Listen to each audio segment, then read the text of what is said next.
शुक्रिया राहुल और जया। तो बिल्कुल सही कहा आपने कि सरकार के जो अथक प्रयास है वो रंग लेकर आ रहे हैं, लेकिन कौन कौन सी ऐसी खबरें हैं जिन्होंने सुर्खियां बटोरी हैं, आइए जान लेते हैं टॉप लाइन न्यूज में। सबसे पहले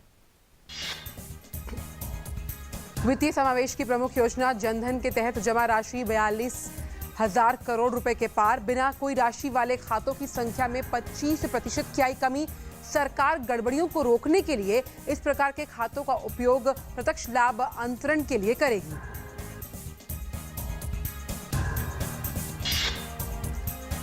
आरकॉम और एयरसेल ने अपने वायरलेस बिजनेस के विलय की घोषणा की। भारतीय दूरसंचार क्षेत्र में यह अब तक का सबसे बड़ा सौदा है, जिससे कंपनी को 20,000 करोड़ रुपए कर्ज कम करने में मदद मिलेगी।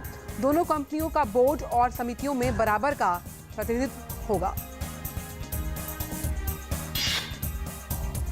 महंगाई में नरमी से ब्याज दरों में कटौती की गुंजाइश। वैश्विक वित्तीय सेवा कंपनी डीबीएस ने जारी की रिपोर्ट। रिजर्व बैंक की अगली मौद्रिक समीक्षा 4 अक्टूबर को होगी, जिसकी अगुवाई नए गवर्नर उर्जित पटेल करेंगे।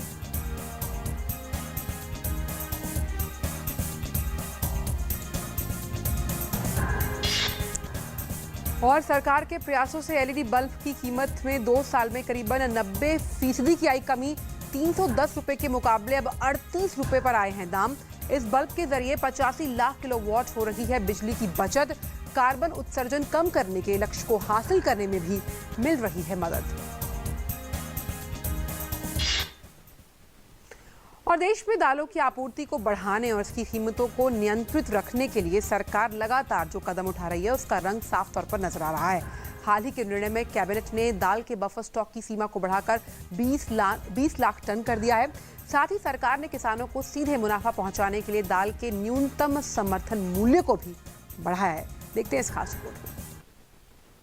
सरकार लगातार ऐसे कदम उठा रही है जिससे दालों की कीमतों में कमी हो। जहां एक और दाल के उत्पादन को बढ़ाने के लिए कई कदम उठाए गए हैं, वहीं दाल की खुदरा कीमतों पर लगाम की नीतियों पर काम किया गया। इसी हफ्ते केंद्रीय कैबिनेट ने दालों के बफर स्टॉक की सीमा को 8 लाख टन से बढ़ाकर 20 लाख टन कर दिया। इस बीच आर्थिक मामलों के सचिव शक्तिकांत दास ने कहा है कि दालों के भारी भरकम बफर स्टॉक का लक्ष्य रखा गया है और बढ़े हुए एमएसपी से किसानों को फायदा होगा। उन्होंने ये भी कहा कि राज्यों को एपीएमसी अधिनियम में संशोधन कर जल्द से जल्द राष्ट्रीय कृषि बाजार से अपनी मंडियों को जोड़ना चाहिए। दरअसल सरकार चाहती है कि दाल के बफर स्टॉक का इस्तेमाल राज्य सरकारें कीमतों को काबू करने और आपूर्ति बढ़ाने में करें। वहीं कोशिश इस बात की भी है कि किसानों को दाल के बड़े समर्थन मूल्य का फायदा मिले। ऐसा पहली बार हुआ है कि दलहन को लेकर सरकार ने लंबी अवधि की नीति पर काम करना शुरू किया है। उत्पादन, आपूर्ति और किसानों को समुचित दाम देने के साथ समय पर आयात की नीति पर एक साथ काम किया गया। देश भर में दलहनी फसलों को बढ़ावा देने के लिए दालों का समर्थन मूल्य बढ़ाया गया। वहीं दलहन उत्पादन के विशेष क्लस्टर पर ध्यान दिया गया। यही वजह है कि अगस्त के अंत तक दलहनी फसलों का कुल रकबा 140 लाख हेक्टेयर से अधिक हो गया।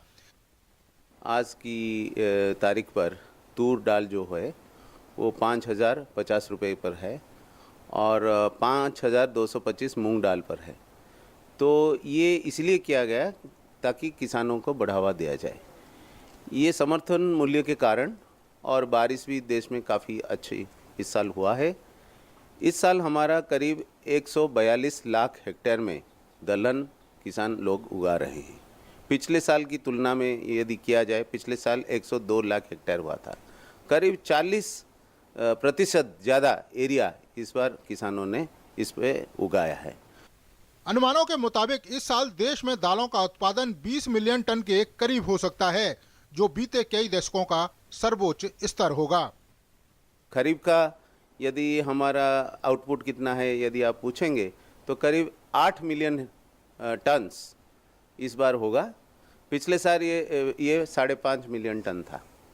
और यदि रबी का भी जब मानसून देश में अच्छा हुआ है, बारिश जब अच्छी होती है तब पानी का उपलब्ध तो होता ही है। रबी में हम आशा करते हैं भी दलहन का जो बुआई होगा वो भी ज़्यादा होगा। इस साल हम भारत का इतिहास में करीब 20 मिलियन टन से ज़्यादा पैदावार होगा, ये हम आशा करते हैं। शैलेंद्र मिश्र के साथ नीरज सिंह, डीडी न्यूज़, दिल्ली। तो दाल की जो कीमतें हैं वो लगातार कम हो रही हैं। रुक कर लेते हैं अगली खबर का। केंद्रीय शहरी विकास मंत्री एम वेंकैया नायडू ने ब्रिक्स देशों में शहरी क्षेत्र के विकास में आपसी सहयोग बढ़ाने के लिए आंध्र प्रदेश के विशाखापट्टनम में कल 3 दिवसीय सम्मेलन का उद्घाटन किया। सम्मेलन में आंध्र प्रदेश के मुख्यमंत्री एन चंद्रबाबू नायडू ने भी हिस्सा लिया। इस सम्मेलन में स्मार्ट शहरों का विकास, शहरी बुनियादी ढांचे के लिए वित्त समावेशी आवास, जलवायु परिवर्तन, क्षेत्रीय योजना, जल और स्वच्छता प्रबंधन तथा शहरी पुनर्जागरण के लिए नए सुधारों जैसे अन्य मुद्दों पर चर्चा होगी। We should all really work together. By the time we meet the final BRICS meeting in Goa next month, we should come out with some solutions so that we can take them forward. चलिए, तो समाधानों की ओर कोशिश लगातार जारी है। अब रुक कर लेते हैं दुनिया भर के बाजारों का। सबसे पहले हम शुरुआत करेंगे यूएस के बाजारों के साथ, जहां पर सपाट कारोबार होता हुआ साफ तौर पर नजर आया। डाउ जोन्स S&P 500 में गिरावट के साथ वहीं नास्डैक में मामूली बढ़त नजर आई। ये कल के आंकड़े हैं। अगर यूरोपियन बाजारों की बात की जाए तो यहाँ पर भी कहानी कुछ ऐसी ही, एक मिक्स पैक हम देख सकते हैं। सिवाय FTSE के कैक और डैक्स दोनों ही जो सूचकांक हैं वो दबाव के साथ बंद हुए। अगर एशियाई पैक की बात की जाए तो यहाँ पर भी गिरावट की कहानी साफ तौर पर नजर आ रही है। साफ तौर पर देखा जाए तो निकाई में 174 अंकों की गिरावट है। वहीं एक्सचेंज निफ्टी भी भले ही 8,741 के स्तर पर हो, पर 28 अंकों की गिरावट के साथ कारोबार करता हुआ। भारतीय शेयर बाजार की बात करें तो कल सपाट बंद होने में कामयाब रहे। 28,372 का लेवल और निफ्टी 8,726 पर। तो आर्थिक जगत में आज बस इतना ही।